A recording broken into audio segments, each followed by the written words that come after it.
Happy day to you. It's another episode of Wisdom Walks. And today we're going to be talking about suffering. Suffering and pain. Anybody know that feeling? So I'm excited to explore how we can move through our suffering with maybe a little less suffering. Can't wait.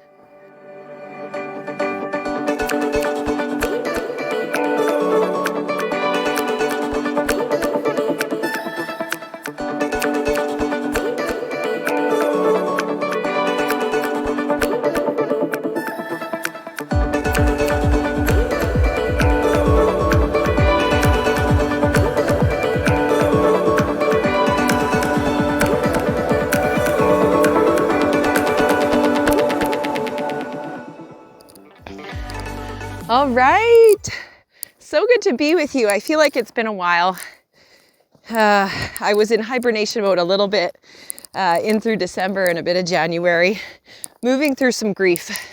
And I know everybody can relate to that feeling of grief, of sadness or loss, however that might show up for you.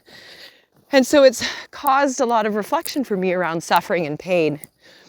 And the first thing to share is that everybody gets to experience pain in this world. It's part of the process for us.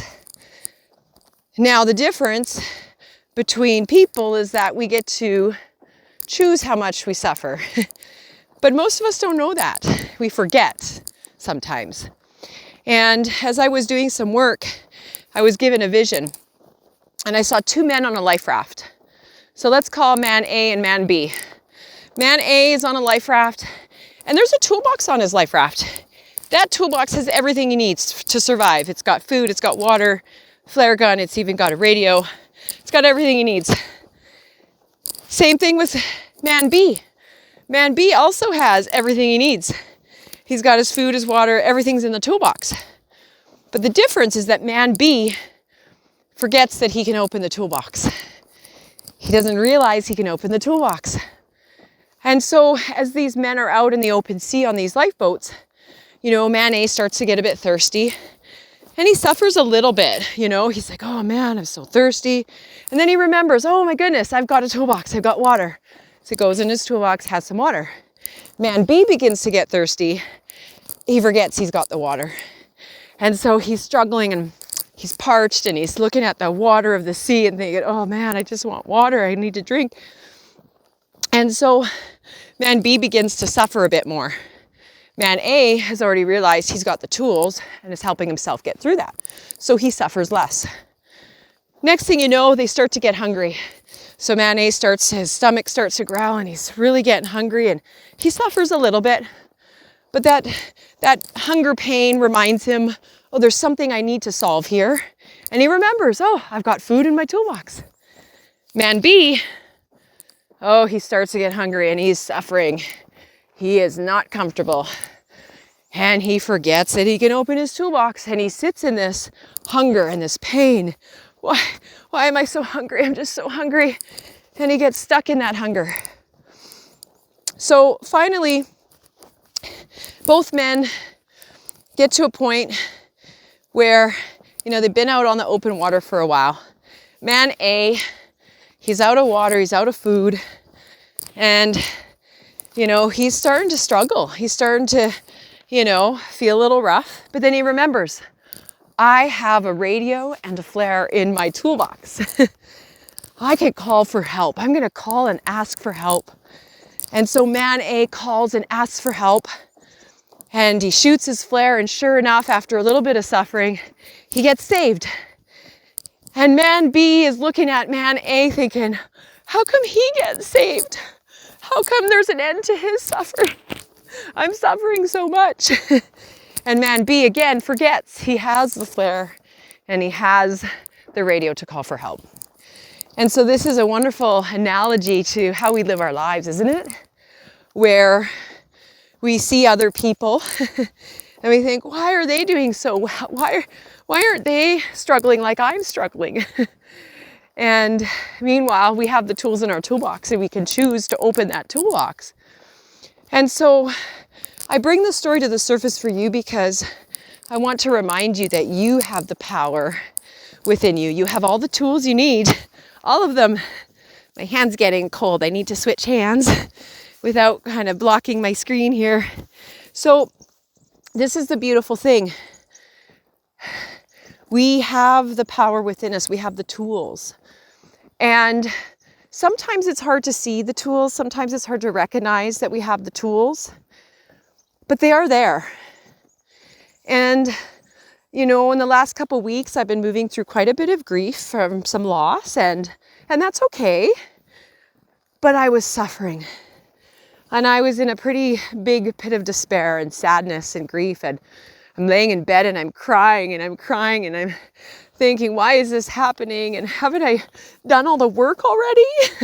Haven't I moved through this already? But as we know, there are layers. And so rather than getting down on myself, I said, okay, what's the next layer here for me? And what do I need to know? And as I'm trying to do the work, I'm still suffering and I'm still struggling. And I'm like, okay, you know, I've used some of my tools, it's not working. And then I was reminded to ask for help. To ask for help. Ask and you shall receive. And so I started to pray and I asked for help. I asked for guidance.